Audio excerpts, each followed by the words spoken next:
ప్రభు నందు ప్రియులారా, ప్రభు నామమున మీకు వందనములు.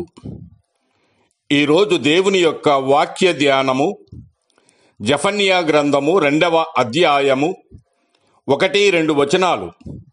సిగ్గుమాలిన జనులారా కూడిరండి, పొట్టు గాలికి ఎగురునట్లు సమయము గతించుచున్నది. విధి నిర్ణయము కాకమునిపే, యెహోవా కోపాగ్ని మీ మీదికి రాకమునిపే, మిమ్మల్ని శిక్షించుటకై యెహోవా ఉగ్రత దినము రాకమునిపే కూడిరండి. దేవుడి మాటలు దీవించి ఆశీర్వదించునుగాక. గమనించండి ప్రియులారా, ఇక్కడ సర్వమానవాళికి ప్రభు అయిన యేసుక్రీస్తు పిలుపునిస్తూ ఉన్నాడు. మీరు కూడి రండి అని సెలవిస్తూ ఉన్నాడు.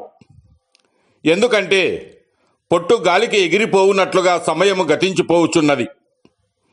పొట్టు ఎంత వేగముగా గాలికి ఎగిరిపోవునో అంత త్వరితముగా సమయము గతించిపోవుచున్నది. గతించిన ఒక్క క్షణాన్ని కూడా మనము తిరిగి సంపాదించుకొనలేము. దేవుడు తన కృపను బట్టి మనకు అనేక సంవత్సరములు అనుగ్రహించి ఉన్నాడు.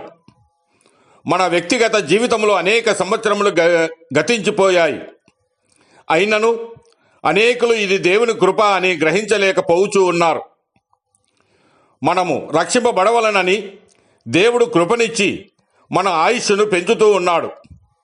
అయితే మానవులు ఏమి తిందుమా, ఏమి త్రాగుదుమా, ఏమి సంపాదించుకుందుమా అనే ఆశతో నిండి దేవునినే మరుచుతూ ఉన్నారు. దేవుడిచ్చిన ఆయుష్ను తమ ఇష్టానుసారముగా వాడుకొనుచు తమ ఆస్తిని సంపాదించుకొనుటకు ప్రయాసపడుతూ ఉన్నారు. అట్టి వారిని సిగ్గుమాలిన జనులారా కూడిరండి అని ప్రభు సెలవిస్తూ ఉన్నాడు. ఈనాడు అనేకులు ప్రభువును స్తుతించడానికి బదులు తిని త్రాగుచూ నాట్యమాడుచూ ఉన్నారు. ఇది ఎంత విచారము!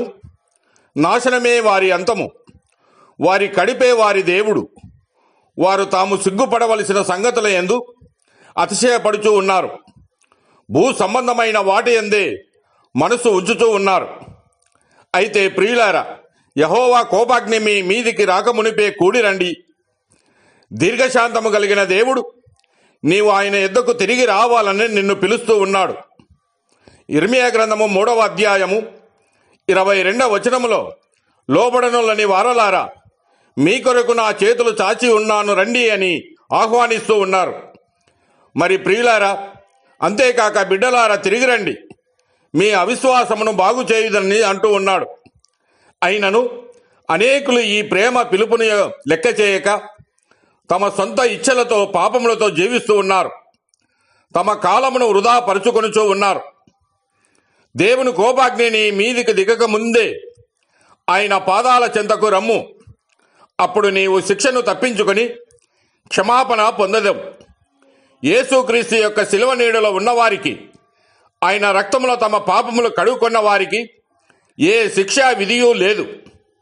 కాబట్టి ప్రియులారా, దేవుని కోపాగ్నిని మీదకు రాకమునిపే యేసయ్య చెంతకు నీ పాపములను ఒప్పుకొనుము. ఆయన ఉగ్రత తప్పించుకొని ఆశీర్వాదము పొందుము.